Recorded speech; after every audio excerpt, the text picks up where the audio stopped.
Welcome to மும்படை training academy. இன்னைக்கு நம்ம என்ன பார்க்க போறோம்னு பாத்தீங்கன்னா பிசி அல்டிமேட் பார்த்துட்டு இருக்கோம் இல்லையா? அதே பிசி அல்டிமேட்ல 10th பயாலஜி பார்க்க போறோம். சரிங்களா? ஓகே, பார்க்கலாமா? ரிவிஷன் தான் பண்ண போறோம். கொஞ்சம் வேகமா ஃபாஸ்டா போயிடலாம். ஏன்னா எக்ஸாம் உங்களுக்கு கிட்ட வந்துடுச்சு, நெருங்கிடுச்சு இல்லையா? அதனால நீங்களும் ரொம்ப பொறுமையா உட்காந்து வாட்ச் பண்ண மாட்டீங்க. ஸோ வேகமா போயிடலாம். ஓகே, பாருங்க. பூமியின் அடிப்புறத்தில் அமைந்துள்ள சேறு மற்றும் தாதுக்கள் அடங்கிய மென்மையான பாறை அடுக்குகளில் நிரம்பியுள்ள வாயு. என்ன கேட்டிருக்காங்க பாருங்க, பாறை அடுக்குகளில் நிரம்பியுள்ள வாயு எதுன்னு கேட்டிருக்காங்க. அப்படின்னு பாத்தீங்கன்னா ஷேல் வாயு அப்படின்னு சொல்லக்கூடியது. இதுதான் பாறை அடுக்குகள்ல இருந்து இருக்கக்கூடிய ஒரு வகையான வாயு. அதே மாதிரி இந்த கோபர் கேஸ், உயிரி வாயு இதெல்லாம் எதுல இருந்து எடுப்பாங்கன்னு பாத்தீங்கன்னா இந்த உயிரின கழிவுகள் சொல்லுவோம் இல்லையா, மாட்டு சாணம், அதே மாதிரி உயிரினங்கள் வெளியிடக்கூடிய கழிவுகள்ல இருந்து எடுக்கக்கூடியது. இயற்கை வாயு அப்படின்னு பாத்தீங்கன்னா பூமியில இருந்து எடுக்கக்கூடிய ஒரு வகையான ஹைட்ரோ கார்பன், புதைப்படிவ வெடிப்பொருட்கள்ல இருந்து எடுக்கக்கூடியது ஹைட்ரோ கார்பன்கள். சரிங்களா? அதே மாதிரி இந்த கோபர் கேஸ், உயிரி வாயு, இயற்கை வாயு இதுல எல்லாம் என்ன வகையான வாயு அதிகமா இருக்கும் அப்படின்னு பாத்தீங்கன்னா மீத்தேன் தான் அதிகமா இருக்கும். இது மூணுத்துலயுமே என்ன இருக்கும்னு பாத்தீங்கன்னா மீத்தேன். இதுவும் ஒரு கொஸ்டின் தான், இதையும் கொஸ்டின் தான் கேட்பாங்க. ஓகே, கவனிச்சுக்கோங்க. அடுத்த கொஸ்டின் பார்க்கலாம். இது வந்து பொறுத்துக்க பாதுகாப்பு சட்டங்கள் சொல்லியிருக்காங்க இல்லையா, எந்தெந்த வருஷம் எந்தெந்த திட்டம் கொண்டு வந்தாங்க அப்படின்னு பார்க்க போறோம். ஃபர்ஸ்ட் பாருங்க, வன உயிரி பாதுகாப்பு சட்டம் தெரியும் இல்லையா எல்லாருக்குமே, 1972. அடுத்ததான் புலிகள் பாதுகாப்பு திட்டம், அதுக்கு அடுத்த வருஷமே 1973. 72ல வன உயிரி பாதுகாப்பு சட்டம், 73ல புலிகள் பாதுகாப்பு திட்டம். அதுக்கு அடுத்ததான் யானைகள் பாதுகாப்பு திட்டம் பாத்தீங்கன்னா 1992. ஓகே, அடுத்ததான் முதலைகள் பாதுகாப்பு திட்டம் 1976. கடல் ஆமைகள் பாதுகாப்பு திட்டம் 1999. எப்படி இருக்கு பாருங்க, 5 4 3 2 1. ஓகே, சாரி, 5 4 3 2 1 இங்க இருக்கு பாருங்க. இதுதான் அப்படியே கீழே இருந்து மேல இருக்கு. ஓகே, அடுத்த கொஸ்டின் பாருங்க. 1936ஆம் ஆண்டு இந்தியாவில் துவங்கப்பட்ட முதல் தேசிய பூங்காவான ஜிம் கார்பெட் தேசிய பூங்கா எந்த மாநிலத்தில் அமைந்துள்ளது? முதல்ல தொடங்கின பூங்கா எதுன்னு பாத்தீங்கன்னா இந்தியாவில முதல்ல தொடங்கப்பட்ட தேசிய பூங்கான்னு பாத்தீங்கன்னா ஜிம் கார்பெட் தேசிய பூங்கா. இந்த மாதிரி கொஸ்டின் கேட்பாங்க. எந்த வருஷம் தொடங்கினான்னு பாத்தீங்கன்னா 1936. எந்த மாநிலத்துலன்னு பாத்தீங்கன்னா உத்தரகாண்ட்ல இருக்கு. சரியா? மொத்தம் எத்தனை தேசிய பூங்காக்கள் தமிழ்நாட்டுல இருக்கு, சாரி இந்தியால இருக்கு அப்படின்றத கமெண்ட்ல சொல்லுங்க. Okay, thank you. அடுத்த கொஸ்டின் பார்க்கலாம். ஓகே, அடுத்த கொஸ்டின் பாருங்க. தவறான இணையை தேர்ந்தெடு. 4 ஆப்ஷன் கொடுத்துருக்காங்க. இதுல தவறானது எதுன்னு கேட்டிருக்காங்க. கொஸ்டின் நல்லா படிங்க. தவறான இணை. சரியா? அப்ப என்ன பண்ண போறீங்கன்னு பாருங்க, படிக்கலாம். இதெல்லாம் என்னன்னு பாத்தீங்கன்னா மின்னணு கழிவுகள் சொல்லுவோம் இல்லையா, இந்த மின்னணு கழிவுகள்னால ஏற்படக்கூடிய பாதிப்புகள் கொடுத்துருக்காங்க. ஃபர்ஸ்ட் இஎம் லெட்னு சொல்லுவோம் இல்லையா, அதனால ஏற்படக்கூடியது என்னன்னு பாத்தீங்கன்னா மைய நரம்பு மண்டலத்தையும் பக்க நரம்பு மண்டலத்தையும் பாதிக்கும் அப்படின்றது கரெக்ட் தான். அடுத்ததான் பாதரசம். பாதரசம் பாத்தீங்கன்னா மூளை மற்றும் சுவாச மண்டலத்தை பாதிக்கும் இல்லையா, அப்போ இது தவறு. அப்ப இது எதுக்கு வரும் அப்படின்னு பாத்தீங்கன்னா இனப்பெருக்க மண்டலத்தின் வளர்ச்சியையும் பணியையும் பாதிக்கக்கூடியது எதுன்னு பாத்தீங்கன்னா இந்த பிவிசி அப்படின்னு சொல்லக்கூடிய இந்த பிளாஸ்டிக் நெகிழிகள் சொல்லுவாங்க இல்லையா, அதுதான் வந்து இனப்பெருக்க மண்டலத்தின் வளர்ச்சியை பாதிக்கக்கூடியதா இருக்கும். அப்ப இது தவறானது. பாதரசன்னு மூளை மற்றும் சுவாச மண்டலத்தை பாதிக்கும். சரியா? அடுத்ததான் குரோமியம், மூச்சு திணறல் மற்றும் ஆஸ்துமா. அப்ப இதுவும் கரெக்ட் தான். கேட்மியம் பாருங்க, சிறுநீரகம் மற்றும் கல்லீரலில் படிந்து அதன் பணியை பாதிக்கும். இதுவும் கரெக்ட் தான். அப்போ என்ன ஆன்சர் பாருங்க, ஆப்ஷன் பி பாதரசம் தான் தவறா கொடுத்துருக்காங்க. தவறான இணைன்னு பாத்தீங்கன்னா ஆப்ஷன் பி தான். ஓகே, அடுத்த கொஸ்டின் பாருங்க. அடுத்து இது கேட்டிருக்காங்க பாருங்க, மாட்டுச்சாணம் மற்றும் பிற உயிரி கழிவுகளை கொண்டு உற்பத்தி செய்யப்படும் வாயு. மாட்டுச்சாணமும் அதே மாதிரி பிற உயிரி கழிவுகளையும் கொண்டு உற்பத்தி செய்யப்படும் உயிரி வாயு எது அப்படின்னு கேட்டிருக்காங்க. என்னது? கோபர் கேஸ். கோபர் கேஸ்னு சொல்லுவாங்க, அதே மாதிரி பயோ கேஸ்னு சொல்லுவாங்க, உயிரி வாயு அப்படின்னு சொல்லுவாங்க. மூணுமே ஒண்ணுதான். சாண எரிவாயுனாலும் ஒண்ணுதான். சரியா? சாண எரிவாயு, உயிரி வாயு, பயோகேஸ், கோபர் கேஸ், இது எல்லாமே ஒரே பேர் தான் மென்ஷன் பண்ணோம். சரியா? இதுல எது அதிகமா இருக்கும் அப்படின்னு கொஸ்டின் கேட்பாங்க. மீத்தேன் வாயு தான் அதிகமா இருக்கும். அதே மாதிரி ஷேல் வாயு படிச்சல இப்பதான் பாறை இடுக்குகள்ல இருந்து எடுக்கக்கூடிய வாயு அப்படின்னு சொல்லி. இயற்கை வாயு அப்படின்றது ஒரு வகையான ஹைட்ரோ கார்பன், பூமியில நிலத்தடியில இருந்து தான் எடுப்பாங்க. இதையுமே எல்லாம் வந்து எரிபொருளா பயன்படுது. மரவாயு பத்தி என்னன்றத பாருங்க, கமெண்ட்ல சொல்லுங்க. அடுத்த கொஸ்டின் பாருங்க. தவறான ஒன்றை தேர்வு செய்க. என்ன சொல்லியிருக்காங்க பாருங்க. ரத்தத்தில் குளுக்கோஸின் அளவு அதிகரித்தல், அதாவது ரத்த சர்க்கரை இருக்கு இல்லையா, இன்சுலின் டயபெட்டிஸ் மெலிடஸ் சொல்லுவோம். அந்த சர்க்கரை நோய் வந்ததுன்னா நம்ம உடல்ல ஏற்படக்கூடிய அந்த வளர்ச்சிதை மாற்றங்கள் அப்படின்னு சொல்லி படிப்போம் இல்லையா, அதுல என்னெல்லாம் சொல்லியிருக்காங்க பாருங்க. ரத்தத்தில் குளுக்கோஸின் அளவு அதிகரிச்சுன்னா அதுக்கு பேர் என்ன சொல்லுவோம் அப்படின்னு பாத்தீங்கன்னா ஹைப்பர் கிளைசீமியா. கரெக்ட் தான் இல்லையா? அதே மாதிரி அதிக அளவு சிறுநீர் வெளியேறுச்சுன்னா அதுக்கு பேரு பாலியூரியா. இதுவும் கரெக்ட் தான். நீர் இழப்பினால் ஏற்படும் தாகம், இது என்ன சொல்லுவாங்கன்னா பாலிடிப்சியா அப்படின்னு சொல்லணும். இவங்க சொல்லியிருக்கிறது என்னன்னா பாலிபேஜியா அப்படி சொல்லியிருக்காங்க. இது தவறு தான். சரியா? அப்ப பாலிடிப்சியா தான் நீர் இழப்பினால் ஏற்படும் தாகம். இந்த மாதிரி அதிகமான தாகம் எடுத்துட்டே இருக்கும், அதனால அதிகமான தண்ணி குடிப்பாங்க. அதுதான் தவறான இணை. சரியா? அப்ப தவறானதான் கேட்டதாங்க ஆப்ஷன் சி தான். அப்போ அதிகப்படியான குளுக்கோஸ் சிறுநீரில் வெளியேற்றப்படுதல் என்ன சொல்லுவோம்னா கிளைகோசூரியா. இதுவும் கரெக்ட் தான். அப்ப இது மூணுமே கரெக்ட். ஆப்ஷன் சி தான் தவறு. ஓகே, அடுத்த கொஸ்டின் பாருங்க. புற்றுநோய் பற்றிய படிப்பின் பெயர். புற்றுநோய் கேன்சர் இல்லையா, அதோட படிப்புக்கு பேர் என்ன அப்படின்னு பாத்தீங்கன்னா ஆன்காலஜி அப்படின்னு சொல்லுவோம். அதே மாதிரி பைக்காலஜி அப்படின்றது என்னது ஆல்கா அல்லது பாசிகளை பற்றிய படிப்புன்னு படிச்சிருப்போம். மைக்காலஜி அப்படின்றது பூஞ்சைகளை பற்றிய படிப்புன்னு படிச்சிருப்போம். ஆன்கோஜெனிக் அப்படின்றது என்னன்னா அதாவது புற்றுநோயை ஏற்படுத்தக்கூடிய அந்த வைரஸ்களோட பேர் தான் வந்து ஆன்கோஜெனிக் அப்படின்னு சொல்லுவாங்க. அடுத்த கொஸ்டின் பாருங்க. ரத்த புற்றுநோய் என்று அழைக்கப்படுவது எது? அதாவது புற்றுநோய்களையே 3 டைப்பா பிடிப்பாங்க. கார்சினோமா, சார்கோமா, அப்புறம் லிம்போமா. லிம்போமா அப்புறம் லியூகேமியா அப்படின்னு சொல்லுவாங்க. இதுதான் ரத்த புற்றுநோய் அப்படின்றது என்னன்னா லுக்கேமியா அப்படின்னு சொல்லக்கூடியது. இதுதான் ரத்த புற்றுநோய்னு சொல்லுவோம். அதே மாதிரி இந்த கார்சினோமா எங்க வரும், லிம்போமா எங்க வரும், சார்கோமா எங்க வரும், இதெல்லாம் எந்தெந்த உறுப்புகள்ல பாதிச்சா என்ன புற்றுநோய் அப்படின்னு சொல்லியிருப்பாங்க. இதையும் கொஞ்சம் பாருங்க. ஓகே, அதிகப்படியா வரக்கூடிய தாக்கக்கூடிய புற்றுநோய் வகை எது அப்படின்னு பாத்தீங்கன்னா அதுவும் கார்சினோமா தான். இதையும் ஒரு கொஸ்டினா சொல்லியிருப்பாங்க, இதையும் கவனிங்க. அடுத்து பாருங்க. கூற்று 1, HIV வைரஸை கண்டறியும் சோதனை. HIV வைரஸ் இருக்கு இல்லையா, HIV அப்படின்றது ஹியூமன் இம்யூனோ டெஃபிஷியன்சி வைரஸ் அப்படின்னு சொல்லி அது என்ன நோய் உருவாக்கும், எய்ட்ஸ் நோய் உருவாக்கும் படிச்சிருப்போம் இல்லையா. அதை கண்டறியக்கூடிய சோதனைக்கு பேர் என்ன அப்படின்னு பாத்தீங்கன்னா எலைசா தானே, வெஸ்டர்ன் பிளாட் இல்ல எலைசா. உறுதி செய்யும் சோதனை தான் என்னது வெஸ்டர்ன் பிளாட். மாத்தி கொடுத்துருக்காங்க, ரெண்டுமே மாறி இருக்கு. கண்டறியும் சோதனை வந்து எலைசா, HIV வைரஸை உறுதிப்படுத்தும் சோதனை தான் வெஸ்டர்ன் பிளாட். மாறி இருக்கப்போ கூற்று 1, 2 ரெண்டுமே தவறு தான் இல்லையா. இருக்கா? கூற்று 1 மற்றும் 2 தவறு. ஆப்ஷன் ஏல இருக்கு பாருங்க. அடுத்த கொஸ்டின் பாருங்க. அதாவது தாவரங்களோட இனப்பெருக்கம் படிச்சிருப்போம் இல்லையா. அந்த இனப்பெருக்கத்தோட வகைகள் சொல்லி இருக்கிறாங்க. துண்டாதல் முறையில இனப்பெருக்கம் செய்யக்கூடியது எதுன்னு பாத்தீங்கன்னா ஸ்பைரோகைரா தான் இல்லையா. பிளத்தல் முறையில அமீபா, மொட்டு விடுதல் அல்லது அரும்புதல் முறையில ஈஸ்ட், அதுக்கு அடுத்ததான் இழப்பு மீட்டல்ல வந்து ஹைட்ரா அல்லது பிளனேரியா. இதெல்லாம் படிச்சிருப்பீங்க, ஒரு வாட்டி பாத்துக்கோங்க. துண்டாதல்னா என்னது ஸ்பைரோகைரா, அதாவது துண்டு துண்டாகி புதிய உயிரினங்கள் உருவாக்கும். அதே மாதிரி பிளத்தல் அமீபா என்ன பண்ணா தன் உயிரினத்தையே பிளந்து இன்னொரு புது உயிரினத்தை உருவாக்கும். மொட்டு விடுதல் அல்லது அரும்புதல் வந்து ஈஸ்ட் வேற எங்க பயன்படுத்துறோம், அதாவது இந்த நொதித்தல் செயல்முறை இருக்கு இல்லையா அங்க பயன்படுத்துவோம் ஈஸ்ட், படிச்சிருப்பீங்க. அடுத்தது இழப்பு மீட்டல்ல வந்து ஹைட்ரா அல்லது பிளனேரியா. அப்போ 1, 2, 3, 4. அடுத்து பாருங்க. ஒவ்வொரு மனித செல்லிலும் எத்தனை ஜோடி குரோமோசோம்களை பெற்றுள்ளது? மனித செல்கள்ல எத்தனை ஜோடி குரோமோசோம்கள் இருக்குன்னு கேட்டிருக்காங்க. ஜோடி சொல்லியிருக்காங்க பாருங்க. இப்போ வந்து 23 ஜோடி குரோமோசோம்கள். மனித உடல் குரோமோசோம்கள் எண்ணிக்கைன்னு கேட்டா 46 சொல்லணும். ஜோடி அப்படின்னு கேட்டாங்கன்னா 23 குரோமோசோம்கள் சொல்லணும். ஏன் அப்படின்னு பாத்தீங்கன்னா 23 2 இருக்கும். 23 2 என்ன சொல்லுவோம், அப்ப 46 ஜோடி குரோமோசோம்கள். இந்த 46 ஜோடி குரோமோசோம்கள்ல 23 ஜோடி குரோமோசோம்கள்ல 22 ஜோடி குரோமோசோம்கள் வந்து ஆட்டோசோம்கள் அப்படின்னு சொல்லுவோம். இது வந்து உடல பண்புகளை நிர்ணயிக்கக்கூடிய குரோமோசோம்கள். 23வது ஜோடி ஒண்ணு இருக்கு இல்லையா, அதை வந்து அல்லோசோம் சொல்லுவோம். அதுதான் வந்து ஒரு குழந்தையோட பாலினத்தை நிர்ணயிக்கக்கூடிய குரோமோசோமா இருக்கும். அதாவது பெண்களுக்கு வந்து 23 ஜோடி குரோமோசோமே XX இருக்கும்.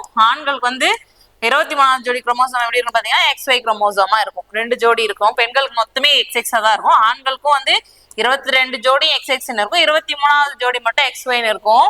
இதுல இருக்கக்கூடிய இந்த XX குரோமோசோம்ல XO வந்துச்சுன்னா பெண் குழந்தையாவும், XY வந்துச்சுன்னா ஆண் குழந்தையாவும் பிறக்கும். சரியா? அப்போ ஒரு குழந்தையின் பாலினத்தை நிர்ணயிக்கிறதுல ஆண்களுக்கு தான் பங்கு உண்டு. சரியா? அப்போ எத்தனை ஜோடி குரோமோசோம் பாத்தீங்கன்னா 23 தான். ஓகே, அடுத்த கொஸ்டின் பார்த்தோம். டிஎன்ஏவின் முப்பரிமாண அமைப்பை வெளியிட்டவர்கள் யார்? டிஎன்ஏ அதாவது 3D ஷேப்ல எப்படி இருக்கும் இல்லையா டிஎன்ஏ படிச்சிருப்பீங்க. இதெல்லாம் உங்களுக்கு நீங்க ரிவிஷன் பண்றீங்க, இப்ப வேணாம்.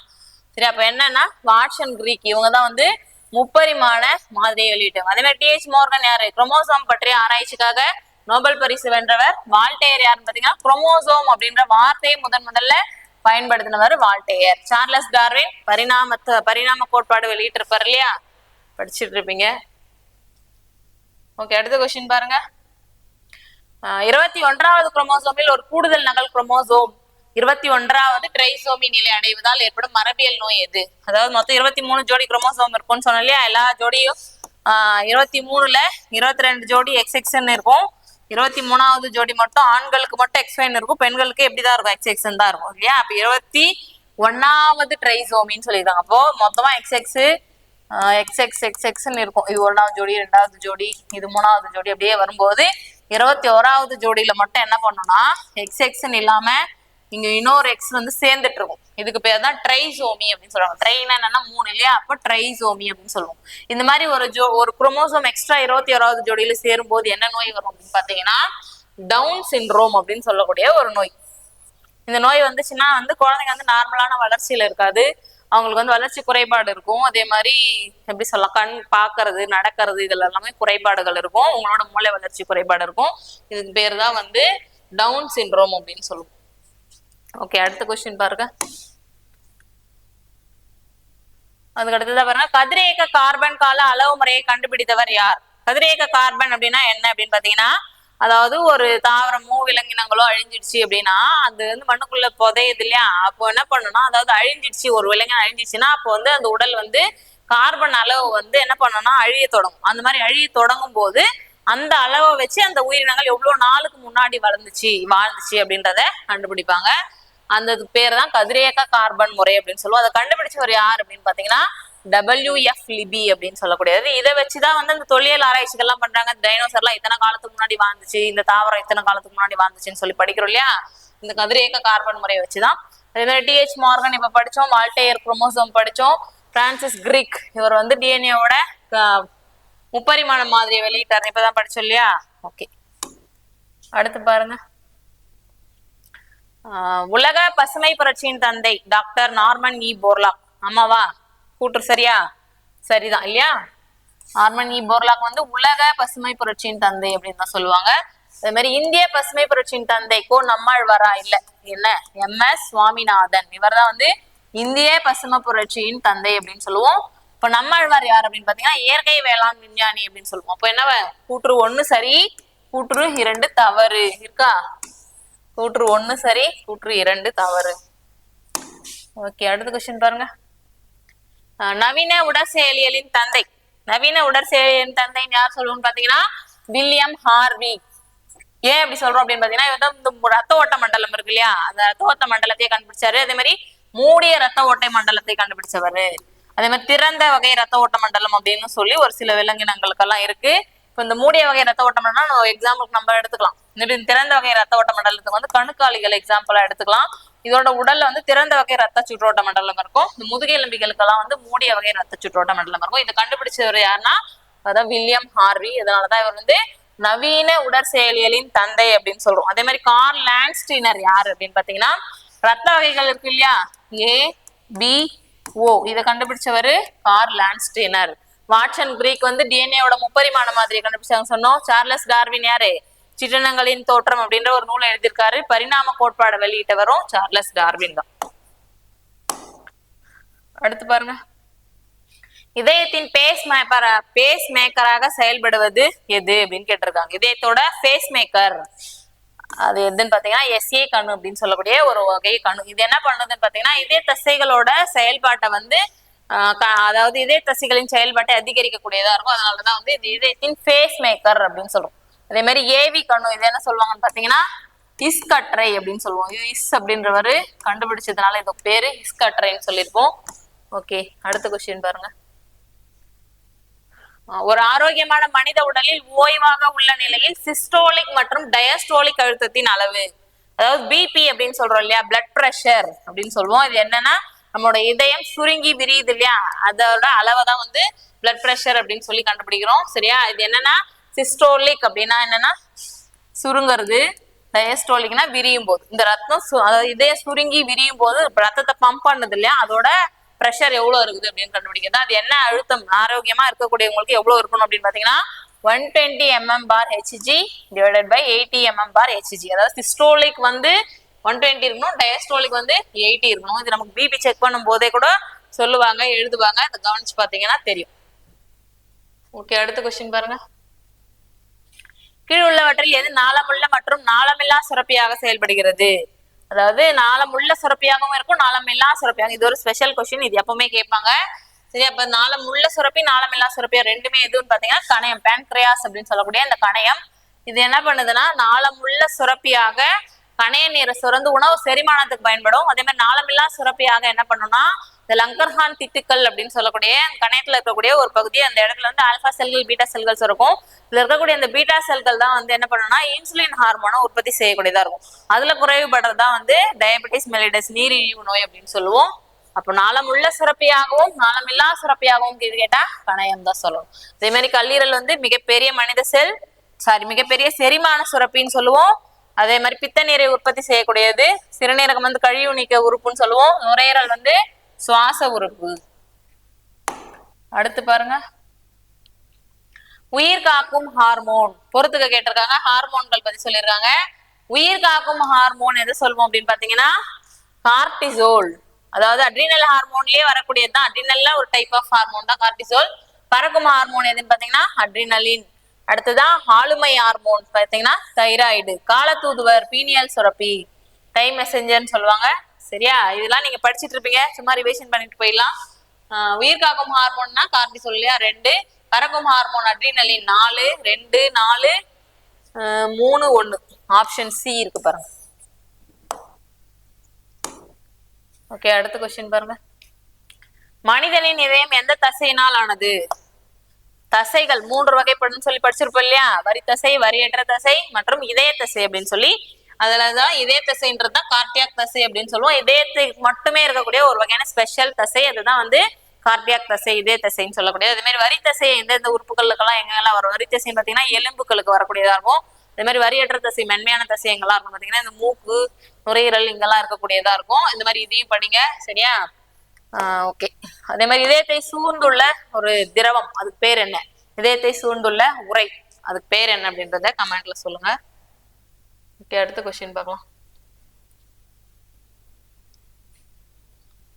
ஓகே, இது பாருங்க, பொறுத்துக்க கேட்டிருக்காங்க. நியூட்ரோஃபில், பேசோஃபில், ஈஸ்னோஃபில், லிம்போசைட்டுகள் சொல்லியிருக்காங்களா? பார்க்கலாமா? என்னன்னா இதெல்லாம் ரத்தத்துல 3 வகையான அணுக்கள் இருக்குன்னு படிச்சிருப்போம். ரத்த வெள்ளை அணுக்கள், ரத்த சிவப்பு அணுக்கள், ரத்த தட்ட அணுக்கள் சொல்லி படிச்சிருப்போம். இதுல இந்த வெள்ளை அணுக்கள்லயே துகளுடைய அணுக்கள், துகள்கள் அற்ற அணுக்கள் அப்படின்னு சொல்லி படிச்சிருப்போம். இதுல இந்த நியூட்ரோஃபில், பேசோஃபில், ஈசனோஃபில் இது 3மே துகளுடைய வெள்ளை அணுக்கள் அப்படின்னு சொல்லுவோம். அதுக்கு அடுத்தது லிம்போசைட், மோனோசைட் இது 2ம் வந்து துகள்கள் அற்ற வெள்ளை அணுக்கள் அப்படின்னு சொல்லுவோம். இதோட வேலை என்ன அப்படின்னு சொல்லி கொடுத்துருக்காங்க பாருங்க. நியூட்ரோஃபில் என்ன பண்ணுன்னு பாத்தீங்கன்னா நோய் தொற்றின் போது எண்ணிக்கை, நம்ம உடம்புல நோய் வந்துச்சுன்னா அப்ப வந்து அந்த எண்ணிக்கை, அதாவது அந்த நியூட்ரோஃபில்களோட எண்ணிக்கை வந்து அதிகரிக்கும். அதுக்கு அடுத்ததான் பேசோஃபில் என்ன பண்ணணும் பாத்தீங்கன்னா வீக்கம் உண்டாகும் போது வேதிப்பொருளை வெளிப்படுத்தும். பேசோஃபிலோட வேலை என்னன்னு வீக்கம் உண்டாகும் போது வேதிப்பொருளை வெளியேற்றும். அடுத்ததான் ஈசனோஃபில் என்ன பண்ணும்னா நச்சுக்களை அழித்தல். நமக்கு அடிபட்டுச்சுன்னா உடம்புல நச்சு கிருமிகள், பாக்டீரியா, வைரஸ் எல்லாம் சேரும் இல்லையா, அதை அழிக்கக்கூடிய வேலை செய்யக்கூடியது ஈசனோஃபில்கள். அடுத்ததா லிம்போசைட்டுகள் என்ன பண்ணு பாத்தீங்கன்னா வைரஸ் தொற்று எதிர்ப்பொருளை உருவாக்குதல். அதாவது நமக்கு வைரஸ் உடம்புல வந்துச்சுன்னா அதை எதிர்த்து போராடக்கூடிய அந்த எதிர்ப்பொருளை உருவாக்கக்கூடிய வேலை செய்யுது லிம்போசைட். அதே மாதிரி மோனோசைட்டுகள் இருக்கு. மோனோசைட்டுகள் என்ன பண்ணா பாக்டீரியாவை விழுங்கும் செல்கள் அப்படின்னு சொல்லுவாங்க. சரியா, அப்ப ஆப்ஷன் பாருங்க 2, 4, 3, 1. சரி, 1, 3, 2, 4, 1, 3 தானே. Option B. அடுத்த கொஸ்டின் பாருங்க. சரி, கவனிங்க, அடுத்த கொஸ்டின் போயிடலாம். பின்வரும் ஒன்றில் தவறானது காண்க. என்ன தவறானதுன்னு கேட்டிருக்காங்க. அதாவது ரத்தத்துல வெள்ளை அணுக்கள், சிவப்பு அணுக்கள், தட்ட அணுக்கள் இருக்குன்னு சொன்னோம் இல்லையா, அது அதிகரிக்கிறது குறையிறது, அதை வந்து ஒரு டேர்மா சொல்லுவாங்க. அது என்ன அப்படின்றது தான். சரிங்களா, பாருங்க. அப்ப அனீமியா அப்படின்னு எதை சொல்லுவாங்கன்னு பாத்தீங்கன்னா ரத்த சிவப்பு அணுக்களின் எண்ணிக்கை குறைதல். சரியா, அப்போ சிவப்பு அணுக்கள் எண்ணிக்கை குறைஞ்சிச்சுன்னா அது அனீமியா அப்படின்னு சொல்லுவோம். வைட்டமின்கள் பத்தி படிக்கும்போது சொல்லியிருப்போம், வைட்டமின் B12 குறைஞ்சாலும் ரத்த சோகை வரும். அதே மாதிரி இரும்பு சத்து குறைபாட்டினாலும் ரத்த சோகை வரும்னு சொல்லி படிச்சிருப்போம். அதுக்கு அடுத்தது பாருங்க லியூகோபினியா அப்படின்றது என்னன்னா ரத்த சிவப்பணுக்களின் எண்ணிக்கை அதிகரித்தலா இல்ல ரத்த வெள்ளை அணுக்களின் குறைவு அப்படின்னு சொல்லுவாங்க. ரத்த வெள்ளை அணுக்கள் குறைஞ்சிச்சுன்னா அததான் வந்து லியூகோபினியா அப்படின்னு சொல்லுவாங்க. வெள்ளை அணுக்கள் குறைவா இருக்கும். அப்ப இதுதான் கரெக்ட், இது தவறு. சரி, அப்ப தவறானது தானே கேட்டிருக்காங்க. அப்ப இதுதான் ஆன்சரா இருக்கணும். அடுத்து பாருங்க, திராம்போசைட்ன்றது ரத்த தட்டுக்களின் எண்ணிக்கை குறைதல், இதுவும் கரெக்ட் தான். லியூகோசைட், திராம்போசைட்டா சைட்டோபினியா அப்படின்னு வரும். சரியா, அதுக்கடுத்த லியூகோசைட்டாசிஸ் அப்படின்னு வரணும். இங்க பினியா யான் வர்றது எல்லாமே குறைவுபடும். சரியா, இங்க பாருங்க, இது சிவப்பு அணுக்கள் எண்ணிக்கை குறைதல், இங்க வந்து வெள்ளை அணுக்கள் குறைவா இருக்கும் லியூகோபினியான்றது. திராம்போசைட்டோபினியான்றது தட்டணுக்கள் குறைவா இருக்கும். அதே மாதிரி லியூகோசைட்டாசிஸ் அப்படின்னு வர்றது இல்லையா, இங்க சிஸ் சைட்டாசிஸ்ன்னு வர்றதுனால என்னன்னா இங்க ரத்த வெள்ளை அணுக்கள் எண்ணிக்கை அதிகரிக்கும். இது ஒண்ணு மட்டும் தான் வித்தியாசமா இருக்கும். இதை மட்டும் கொஞ்சம் கவனிச்சு படிச்சீங்கன்னா நீங்க இந்த கொஸ்டினுக்கு ஆன்சர் பண்ணிடலாம். அப்போ லியூகோசைட்டாசிஸ் அப்படின்னா வெள்ளை அணுக்கள் அதிகரிக்கும், மற்றது எல்லாமே குறையும். சைட்டாசிஸ்ன்னு வரும், இங்கெல்லாம் பினியா யான் முடியும்.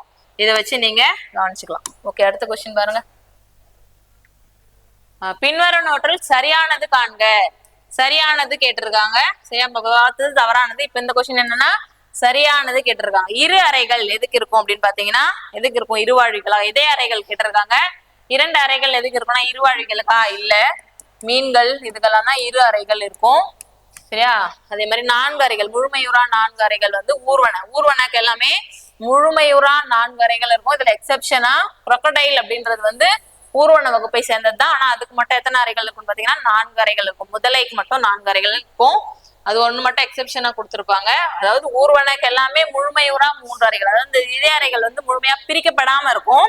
அதுதான் முழுமையுறா 4 அறைகள் சொல்லியிருப்பாங்க ஊர்வனக்கு. அதுக்கு அடுத்ததான் 3 அறைகள். 3 அறைகள் வந்து யாருக்கு இருக்கும் பாத்தீங்கன்னா இருவாழ்விகளுக்கு இருக்கும்.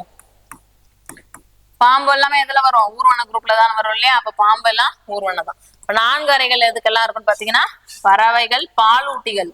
பறவைகளுக்கும் பாலூட்டிகளுக்கும் 4 அறைகள் இருக்கும். அப்ப சரியானது எதுதான், இதுவும் தவறுதான், இதுவும் தவறு, இதுவும் தவறுதான். அப்ப முழுமையுறா 4 அறைகள் எதுக்கு இருக்குன்னா ஊர்வன. அடுத்த கொஸ்டின் பாருங்க. அடுத்து பாருங்க, மனித உடலின் உள்ளுறுப்புகளில் ஏற்படும் ஒலியை கண்டறிய ஸ்பிக்மோமானோமீட்டர் பயன்படுகிறது. அதாவது உடலின் உள்ளுறுப்புகள், உள்ள இதயம் துடிக்குது இல்லையா, அந்த இதயத்தோட துடிப்பெல்லாம் நம்ம கேட்கறதுக்கு எந்த கருவியை பயன்படுத்துறோம் அப்படின்னு பாத்தீங்கன்னா ஸ்பிக்மோமானோமீட்டரா இல்ல ஸ்டெத்தஸ்கோப் தானே, டாக்டருங்க காதுல வச்சு பார்ப்பாங்க இல்லையா. அப்ப இது வந்து ஸ்டெத்தஸ்கோப் அப்படின்றது தான் கரெக்ட். தப்பான கூற்று இது இல்லையா. அடுத்ததான் ரத்த அழுத்தத்தை கண்டறிய உதவும் மருத்துவ உபகரணம். இப்பதான் படிச்சோம் இல்லையா, பிபி எவ்வளவு ரேஞ்ச் இருக்கணும்னு படிச்சோம், 120/80 mmHgன்னு சொல்லி படிச்சோம் இல்லையா. அதை கண்டறியக்கூடிய அந்த கருவிக்கு பேர் தான் வந்து ஸ்பிக்மோமானோமீட்டர். அதாவது பிளட் பிரஷரை செக் பண்ணக்கூடிய கருவி தான் ஸ்பிக்மோமானோமீட்டர். உடல் உள்ளுறுப்புகளில் ஏற்படும் ஒலியை கண்டறியக்கூடியது வந்து ஸ்டெத்தஸ்கோப். ரெண்டுமே மாறி இருக்கு, இது மேல வந்திருக்கணும், இது கீழே வந்திருக்கணும், மாறி இருக்கு இல்லையா. அப்ப 2 கூற்றுகளுமே வாக்கியம் 2மே தவறு தான். வாக்கியம் 1 மற்றும் 2 தவறு. அடுத்த கொஸ்டின் பாருங்க. ABO ரத்த வகையை கண்டறிந்தவர். அது இதுவும் கூற்று காரணம் தான் கேட்டிருக்காங்க பாருங்க. வாக்கியம் 1 2. ABO ரத்த வகையை கண்டறிந்தவர் படிச்சு முதல்ல சொன்னா இல்லையா, ABO ரத்த வகைகள் ABO, அடுத்ததான் AB அப்படின்னு சொல்லி 4 வகையா இருக்கு. இந்த ரத்த வகையை கண்டறிஞ்சவர் யாருன்னு பாத்தீங்கன்னா கார்ல் லாண்ட்ஸ்டீனர். கார்ல் லாண்ட்ஸ்டீனர் அப்படின்னு சொல்லக்கூடிய இவர் தான் வந்து ABO 3 ரத்த வகையும் கண்டுபிடிச்சாரு. AB வகையை கண்டுபிடிச்சவர் யாருன்னு பாத்தீங்கன்னா டிகாஸ்டிலோ மற்றும் ஸ்டைனி, 2 பேரும் சேர்ந்துதான் ABO AB ரத்த வகையை கண்டுபிடிச்சிருப்பாங்க. சரியா, ABOவை கண்டறிஞ்சவர் கார்ல் லாண்ட்ஸ்டீனர், AB கண்டறிஞ்சவர் வந்து டிகாஸ்டிலோ மற்றும் ஸ்டைனி. சரியா, அப்ப ஸ்டைனி மட்டும் தான் கொடுத்துருக்காங்க. அப்போ ஓகே, இது சரின்னு கூட எடுத்துக்கலாம், ஒரு பேர் கொடுத்துருக்காங்க இல்லையா. அப்ப வாக்கியம் 1 தவறு, 2 சரி. அடுத்த கொஸ்டின் பாருங்க. வாக்கியம் 1, வேரின் மூலம் உறிஞ்சப்பட்ட நீர் மற்றும் கனிம உப்புக்கள் தாவரங்களின் அனைத்து உறுப்புகளுக்கும் சைலம் வழியாக செல்கிறது. ஆமாவா, படிச்சிருப்போம் தானே. தாவரங்கள்ல கூடிய கடத்த திசுக்கள்ல படிச்சிருப்போம் வாஸ்குலார் திசுக்கள் அப்படின்னு சொல்லி. இதுல சைலம் புளோயம் 2 இருக்கும். இதுல வாஸ்குலார் திசுக்கள்ல சைலம் புளோயம் படிச்சிருப்போம். இந்த சைலம் என்ன பண்ணும், சைலம்னா ஜலம் ஞாபகம் வச்சுக்கிட்டோம், நீர் கடத்தும் அப்படின்னு சொல்லி போன வீடியோலயே கூட சொன்னேன்.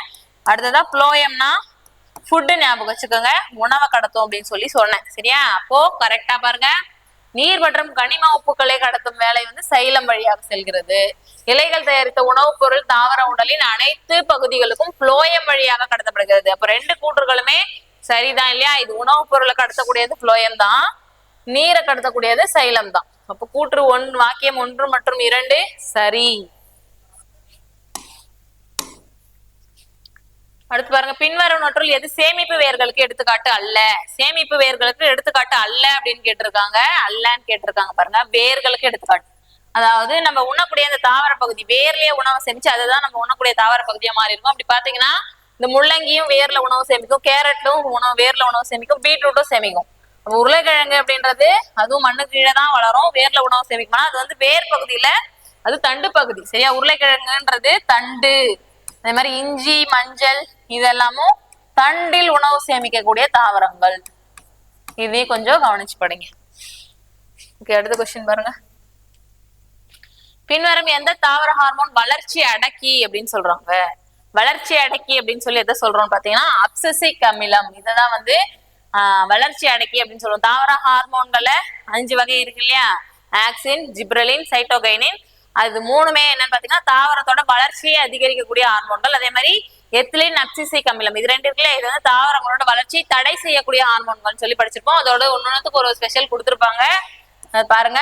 வளர்ச்சி அடக்கி அப்படின்னு எதை சொல்றோம் பாத்தீங்கன்னா அப்சசிக் அமிலம் தான். ஓகே, அடுத்து பாருங்க. ரிச்மண்ட் லாங் விளைவுடன் தொடர்புடைய தாவர ஹார்மோன் எது?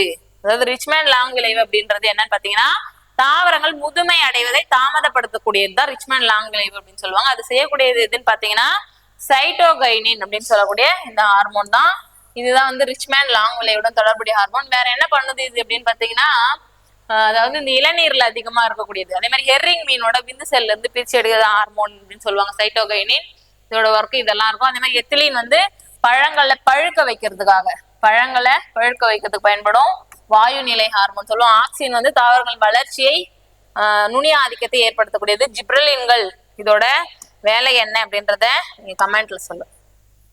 ஓகே, அடுத்து பாருங்க. இண்டோல் 3 அசிட்டிக் அமிலம் வரணும். இண்டோல் 3 அசிட்டிக் அமிலம் என்பது எதற்கு உதாரணம்? எது இருக்குன்னு பாத்தீங்கன்னா இயற்கை ஆக்சின்கள். ஆக்சின்கள் சொல்லி படிச்சிடும் இல்லையா? ஆக்சினோட வேலையில இது இயற்கை ஆக்சின்களா இண்டோல் 3 அசிட்டிக் ஆசிட் வரும். அதே மாதிரி செயற்கை ஆக்சின் எது சொல்லுவாங்கன்னா 2,4-D அப்படின்னு சொல்லக்கூடியது. அதே மாதிரி சைட்டோகைனின், எத்திலின், இதெல்லாம் என்னது? தாவர ஹார்மோன்கள். இப்பதான் படிச்சோம். அடுத்து பாருங்க.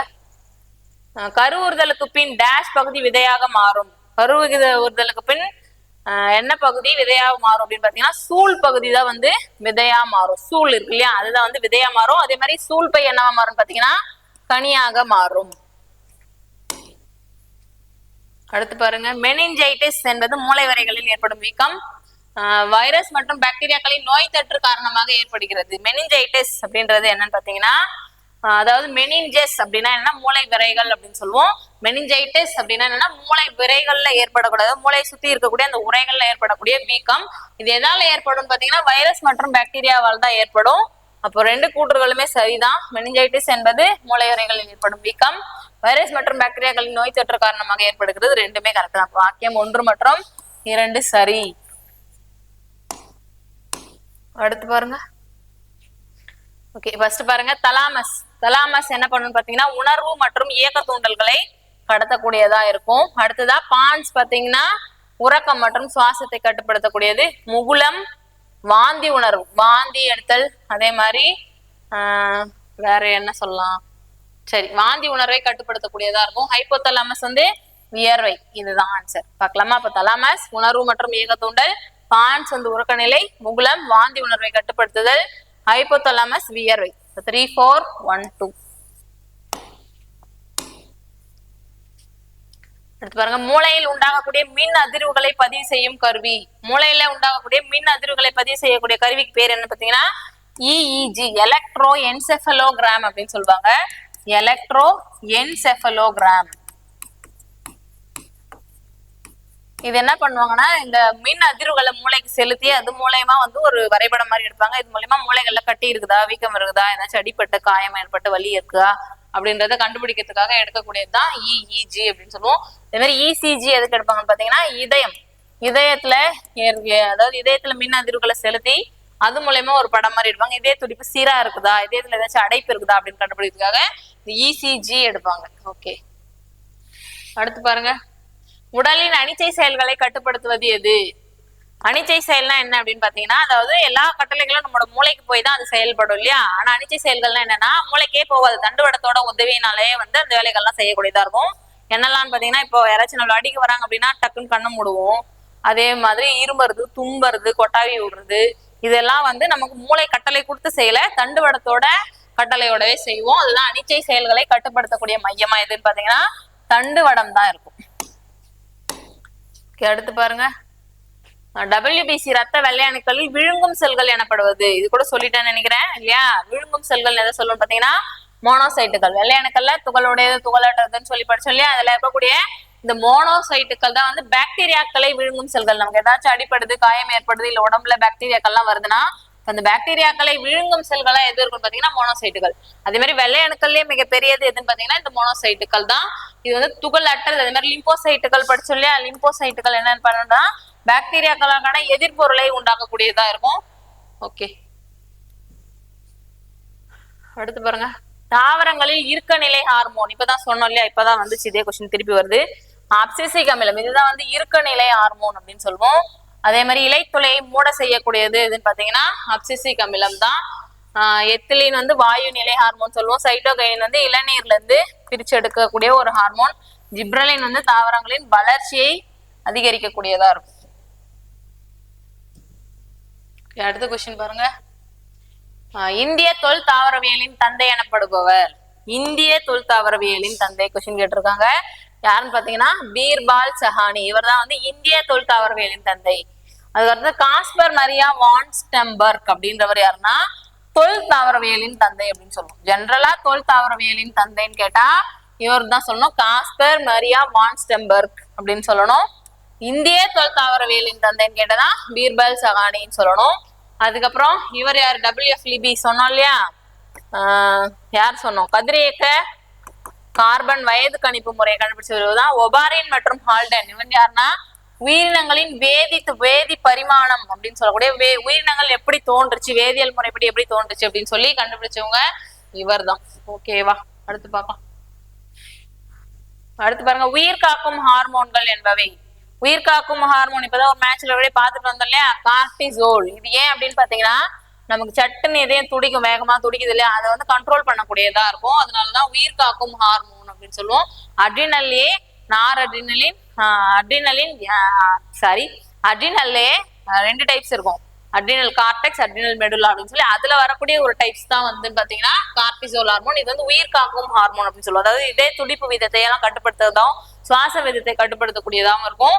அதே மாதிரி வேற என்னது, இன்சுலின், குளுக்கோகான்லாம் எங்க சுரக்கும்னு சொன்னோம், கணையத்துல சுரக்கக்கூடிய ஹார்மோன்கள் சொல்லி படிச்சுமா. எபினெஃப்ரினும் அட்ரினலோட ஒரு டைப் தான். அடுத்து பாருங்க, இது வந்து இந்த மகரந்த சேர்க்கை நடைபெறுது இல்லையா தாவரங்கள்ல, அது என்னென்ன மகரந்த சேர்க்கைக்கு என்னென்ன பேர் சொல்றாங்க அப்படின்றது பாருங்க. இப்போ காற்று வழி மகரந்த சேர்க்கைக்கு என்ன சொல்லுவோம் அப்படின்னு பாத்தீங்கன்னா அனிமோஃபீலி அப்படின்னு சொல்லுவோம். பூச்சி வழி மகரந்த சேர்க்கைக்கு எண்டமோஃபீலின்னு சொல்லுவோம். நீர்வழி மகரந்த சேர்க்கைக்கு ஹைட்ரோ, நீர்னாலே ஹைட்ரோ ஞாபகம் வந்துடணும். விலங்கு வழி மகரந்த சேர்க்கைக்கு சூஃபீலி. அப்போ 3, 4, 1, 2 ஆப்ஷன் சி. அடுத்து பாருங்க, அடுத்ததான் நாளமில்லா சுரப்பி மண்டலத்தின் தந்தை என அழைக்கப்படுபவர். நாளமில்லா சுரப்பி மண்டலத்தின் தந்தை யாருன்னு படிச்சிருப்போம் இல்லையா, தாமஸ் அடிசன். இவதான் நாளமில்லா சுரப்பி மண்டலத்தின் தந்தை அப்படின்னு சொல்லுவோம். அதே மாதிரி நாளமில்லா சுரப்பி மண்டலத்தை பற்றி படிக்கக்கூடிய அந்த படிப்புக்கு பேர் என்ன அப்படின்றத கமெண்ட்ல சொல்லுங்க. ஓகேவா, இது மாதிரி ஸ்டார்லிங், பெய்லிஸ் இவங்க எல்லாம் யாருன்னு படிச்சோம் இல்லையா, படிச்சுட்டோம். டார்வின் படிச்சோம். ஓகே, அடுத்து பாருங்க, மனிதர்களில் முதலில் கண்டறிந்த ஹார்மோன். மனிதர்கள்ல முதல்ல கண்டறிஞ்ச ஹார்மோன் எதுன்னு பாத்தீங்கன்னா செக்ரிட்டின் அப்படின்னு சொல்லக்கூடிய இந்த ஹார்மோன் தான். இப்ப வந்தாங்க இல்லையா ஸ்டார்லிங், பெய்லிஸ், அவங்கள பத்தி சொல்லல. அவங்க 2 பேரும் சேர்ந்து தான் இந்த ஹார்மோனை கண்டுபிடிச்சாங்க. ஸ்டார்லிங் மற்றும் பெய்லிஸ் அப்படின்னு சொல்லக்கூடியவங்க இந்த ஹார்மோனை கண்டுபிடிச்சது. செக்ரிட்டின் அப்படின்ற முதல் ஹார்மோனை அவங்க தான் கண்டுபிடிச்சாங்க. முதல்ல கண்டுபிடிச்ச ஹார்மோனும் அதுதான். ஓகே, அடுத்த கொஸ்டின் பாருங்க. ஓகே, அடுத்த கொஸ்டின் பாருங்க, தலைமை சுரப்பி என்பது யாது? அதாவது நாளமில்லா சுரப்பிகள் பத்தி நம்ம படிச்சிருப்போம் இல்லையா, அதுல தலைமை சுரப்பி அப்படின்னு சொல்லி எதை சொல்லணும்னு பாத்தீங்கன்னா பிட்யூட்டரி. எங்க இருக்கும்னு பாத்தீங்கன்னா மூளையோட அடிப்பகுதியில இருக்கும் பிட்யூட்டரி சுரப்பி. இது ஏன் அப்படி சொல்றாங்க அப்படின்னு பாத்தீங்கன்னா மாஸ்டர் கிளாண்ட் அப்படின்னு சொல்லுவாங்க. ஏன்னா மற்ற சுரப்பிகளை கட்டுப்படுத்தக்கூடியதா இருக்கும், அதனாலதான் இது தலைமை சுரப்பின்னு சொல்லுவோம். அதே மாதிரி தைராய்டு சுரப்பி என்ன சொல்லுவோம், ஆளுமை ஹார்மோன் அப்படின்னு சொல்லுவோம். அட்ரினல் வந்து அவசர கால ஹார்மோன் அப்படின்னு சொல்லுவோம். தைமஸ் வந்து நாளமில்லா சுரப்பியாகவும் நிணநீர் உறுப்பாகவும் செயல்படக்கூடிய ஒரு ஹார்மோன் அப்படின்னு சொல்லி ஸ்பெஷலா இது சொல்லி படிச்சிருப்பீங்க. சரி, ஓகே, இதெல்லாம் ரீகால் பண்ணுங்க ஒரு வாட்டி. அடுத்து அப்படியே பாருங்க, காலத்தூதுவர் ஹார்மோன் என்பது எது? அதாவது காலத்தூதுவர் ஹார்மோன் அப்படின்னு சொல்லி எதை சொல்றாங்கன்னு பாத்தீங்கன்னா மெலட்டோனின் சொல்லியா படிச்சிருப்போம் இல்லையா. ஏன் அப்படின்னு பாத்தீங்கன்னா அதாவது நம்மளோட உடம்புல ஒளி பட்டுச்சுன்னா வந்து நமக்கு நைட்ல எல்லாம் தூக்கம் வராது, சரியா, லைட் எதுனா தூக்கம் வராதுன்னு சொல்லுவாங்க. காரணம் என்னன்னு பாத்தீங்கன்னா இந்த மெலட்டோனின் ஹார்மோன் தான். இது என்ன பண்ணுதுன்னா அந்த நேரத்தை சுழற்சியை வந்து நமக்கு காட்டக்கூடியதா இருக்கும். அதாவது இது பகல் நேரம், இரவு நேரம் அப்படின்னு சொல்லி காட்டக்கூடியதா இருக்கும். அது நமக்கு லைட் வெளிச்சம் இல்லாத நேரத்துல இரவுல சுரக்கக்கூடிய ஹார்மோனா இருக்கும். அதனாலதான் அது வந்து காலத்தூதுவர் அப்படின்னு சொல்றோம். மெலட்டோனின். அதே மாதிரி ப்ரோலாக்டின் படிச்சிருப்போம் இல்லையா, பால் சுரக்கிறதுக்கு காரணமான ஹார்மோன். ஆக்சிடோசின் வந்து பால் வெளியேறதுக்கும் அதே மாதிரி பிரசவ டைம்ல இடுப்பு எலும்புகளை வளைச்சு கொடுக்கறதுக்கும் பயன்படக்கூடிய ஹார்மோன் தான் ஆக்சிடோசின் படிச்சிருப்போம். வாசோபிரஸ்ஸின் அப்படின்றது என்ன பாத்தீங்கன்னா சிறுநீர் எதிர்பெருக்கு ஹார்மோன். சிறுநீர் எதிர்பெருக்கு ஹார்மோன் அப்படின்னு சொல்லி படிச்சிருப்போம். ஓகே, அடுத்து பாருங்க, சண்டை பயமுறுத்தும் பறக்கும் ஹார்மோன் அப்படின்னு சொல்லி எதை சொல்றாங்கன்னு பாத்தீங்கன்னா அட்ரினல். அட்ரினல் தான் படிச்சோம். அட்ரினலுக்கு நிறைய டைப்ஸ் ஆஃப் பேர் இருக்கும். அவசர கால ஹார்மோன் இருக்கும். அதே மாதிரி இதோ வர சண்டை பயமுறுத்தும் பறக்கும் ஹார்மோன் 3F ஹார்மோன் அப்படின்னு சொல்லுவாங்க. Flight, fight, fear. இந்த ஹார்மோன் அதாவது இப்ப நமக்கு எமர்ஜென்சியா ஏதாவது ஒரு சுச்சுவேஷன் இருக்குது அப்படின்னா அதை கட்டுப்படுத்தக்கூடிய ஹார்மோனா இருக்கும். அதே மாதிரி அவசர கால ஹார்மோன் சொல்லுவோம். இதுதான் வந்து சண்டை பயமுறுத்தும் பறக்கும் ஹார்மோன். எதுன்னு பாத்தீங்கன்னா அட்ரினல். அடுத்து சுவாசம் உறக்கத்தினை கட்டுப்படுத்துவது. இதுவும் படிச்சுட்டோம். சுவாசம் மற்றும் உறக்கத்தினை கட்டுப்படுத்துவது எது? பான்ஸ் பத்தி படிச்சோம் இல்லையா, அதே மாதிரி படிச்சுட்டோம். ஓகே, அடுத்து பாருங்க, இதெல்லாம் கூட சொல்லிட்டேன். முகுலம், தலாமஸ், நடுமுலை எல்லாம். தண்டுவடத்தில் எத்தனை நரம்புகள் உருவாகும்? தண்டுவடத்துல எத்தனை இணை நரம்புகள் இருக்குன்னு பாத்தீங்கன்னா 31 இணை நரம்புகள் உருவாகும். தண்டுவடம் முதுகு தண்டு இருக்கு இல்லையா, அதுல இருந்து உருவாகக்கூடிய நரம்புகள் எத்தனைனா 31 இணை. ஓகே, அடுத்து பாருங்க, இருள் வினைக்கு மற்றொரு பெயர் என்ன? இருள் வினை அதாவது ஒளி சாரா வினை அப்படின்னு சொல்லுவோம். அதாவது ஒளிச்சேர்க்கை நடைபெறுது இல்லையா, அந்த வினைகளை பத்தி படிச்சிருப்பீங்க. இப்போ ஒரு இருள் வினை அப்படின்னு என்னன்னா ஒளி சாரா வினை அப்படின்னு சொல்லுவோம். அதோட வேற பெயர் என்னன்னு பாத்தீங்கன்னா கால்வின் சுழற்சி அப்படின்னு சொல்லுவோம். கால்வின் சுழற்சின்றது இருள் வினைக்கு மற்றொரு பெயர். ஒளி வினை என்னன்னு சொல்வீங்க பாத்தீங்கன்னா ஹில் வினை. ஒளி வினைய ஹில் வினைன்னு சொல்லலாம். அதே மாதிரி கிளைகாலிசிஸ், கிரப் சுழற்சி இதெல்லாம் வந்து காற்று சுவாசத்தோட படிநிலைகள் சொல்லி படிச்சிருப்போம் இல்லையா, எலக்ட்ரான் கடத்து சங்கிலி இதெல்லாம் படிச்சிருப்பீங்க. ஓகே, எக்ஸாம் கிட்ட வந்துருச்சு. சும்மா அப்படியே ரிவைஸ் பண்ணிட்டே வாங்க. சரியா, ரிவைஸ் பண்ணுங்க. நிறைய டெஸ்ட் போட்டு பாருங்க. கொஞ்சம் கான்ஃபிடென்ட்டா எக்ஸாம் நீங்க அட்டென்ட் பண்ணலாம். Okay, thank you.